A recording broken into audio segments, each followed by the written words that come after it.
Let's jump right into this explainer, because today we're looking at a 250-year-long, incredibly complex stretch of history through a really specific, almost modern lens. We're talking about the ultimate hostile corporate takeover. We're looking at how a single business enterprise, literally started by just a few dozen clerks sitting in a tiny London office, managed to swallow an entire subcontinent. It is honestly one of history's greatest ironies. Think about this for a second. How exactly did the East India Company, which, remember, started out as just a group of polite merchants asking for permission to trade, how did they transform into an imperial power commanding a massive private army?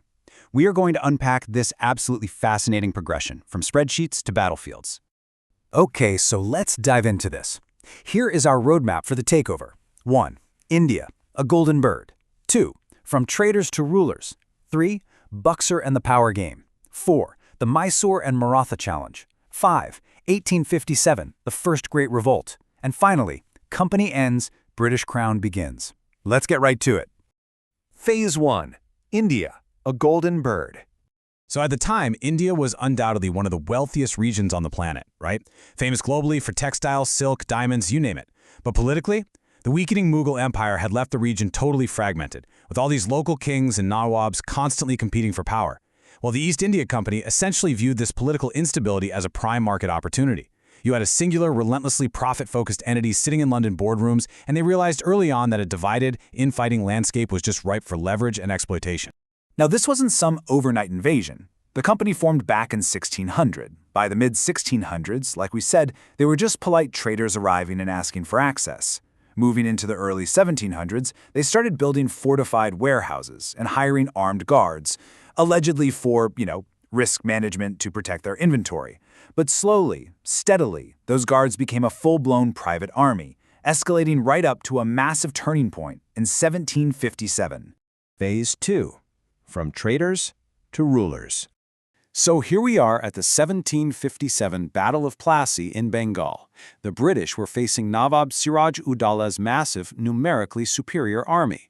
But the British officer Robert Clive figured out a way to bypass the battlefield entirely through a treacherous backroom deal. He basically offered the Nawab's military commander Mir Jafar the throne in exchange for his non-participation. So when the battle started, Mir Jafar's forces just stood still. The company installed their compliant ruler and secured access to Bengal's massive treasury. It was, for all intents and purposes, the ultimate insider buyout. Phase 3. Buxar and the power game. The thing is, compliant rulers eventually push back. By 1764, an Indian coalition that actually included the Mughal emperor clashed with the company at the Battle of Buxar. And even though the Indian coalition was massive, the British won. How? Well, the East India Company operated with strict, corporate-style military discipline, unified management, and officers who aggressively adapted their tactics on the fly. The aftermath of Buxar fundamentally changed the company's DNA. And this brilliantly illustrates the shift. A new agreement granted the East India Company the direct right to collect taxes in Bengal, Bihar, and Odisha.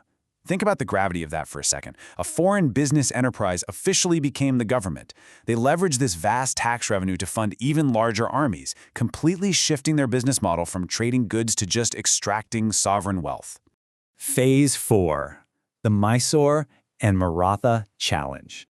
To secure a total monopoly, the company knew they had to neutralize the remaining regional superpowers. Down in the south, Mysore stood as a formidable roadblock.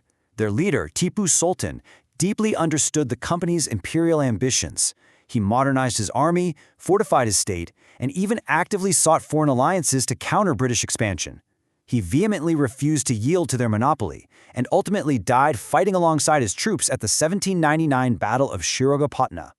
Next on the block was the massive Maratha Empire. But they had a fatal vulnerability: fragmented internal leadership.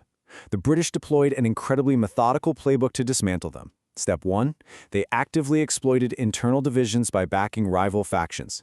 Step 2, they applied immense pressure through restrictive treaties. And Step 3, they strategically launched military conflicts when the Marathas were at their weakest. Over several decades, this entire empire was systematically dismantled. Crucially, though, the British often expanded without even firing a single shot, using a cunning political tool called the subsidiary alliance. Essentially, it was an obligatory protection policy. Think of it as the ultimate forced subscription model. The British offered military defense, but the Indian state had to foot the bill. If a state defaulted on payments, they ceded territory. Through this mechanism, states systematically signed away their wealth and their sovereignty to avoid invasion, forced to agree to some incredibly aggressive terms of service. Phase 5, 1857, the First Great Revolt. Decades of this relentless expansion pushed the subcontinent right to the breaking point. The grievances spanned literally every class. You had soldiers in the British Army angry over new ammunition cartridges that violated their religious beliefs. Farmers were suffocating under crushing, optimized taxation systems. Royalty were losing their ancestral lands to arbitrary annexation laws. And local artisans were economically devastated by British trade policies. The pressure cooker was absolutely ready to blow. What began as a localized soldiers' mutiny quickly became a massive conflagration. When rebel soldiers marched into Delhi, they appealed to the aging Mughal emperor, Bahadur Shah Zafar, to lead them. By agreeing, he transformed this scattered military uprising into a symbolic, nationwide rebellion.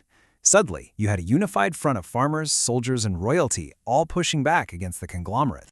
But despite fierce, heroic resistance from leaders like Rani Lakshmi Bai, the revolt ultimately collapsed.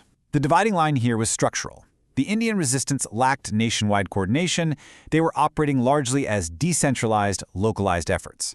Conversely, the East India Company operated with a unified command structure, they had access to endless global financial resources, and they utilized highly strategic local alliances to suppress the uprising. Phase 6. Company ends, British Crown begins. The 1857 revolt absolutely terrified London. The British government quickly realized that a private enterprise could no longer manage a totally enraged subcontinent.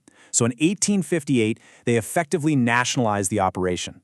The Crown took direct control because the risk profile was just way too high. Moving into the late 1800s, the Crown invested heavily in infrastructure and education. But make no mistake here, this modernization was strictly designed for efficient administration and control, which eventually, ironically, led to the pivotal formation of the Indian National Congress in 1885. You see, the infrastructure of the new regime was a massive double-edged sword. Railways were built to move troops quickly and extract raw materials. Telegraphs ensured rapid military communication. However, the introduction of English education inadvertently birthed a new, highly educated demographic. These individuals started utilizing the very infrastructure built to control them, the railways, the postal system, that shared language, to connect with each other, mobilize, and start asking dangerous new questions about representation and freedom. So the hostile corporate takeover was complete. But in solidifying absolute control through modern systems, the British inadvertently connected a historically fragmented subcontinent. So I'll leave you with this question at you on: how did the crushing failure of the 1857 revolt and the strict systems built to prevent it from ever happening again lay the exact foundation for the successful independence movement that would follow decades later? It really seems like the very tools used to build the empire planted the seeds of its ultimate downfall.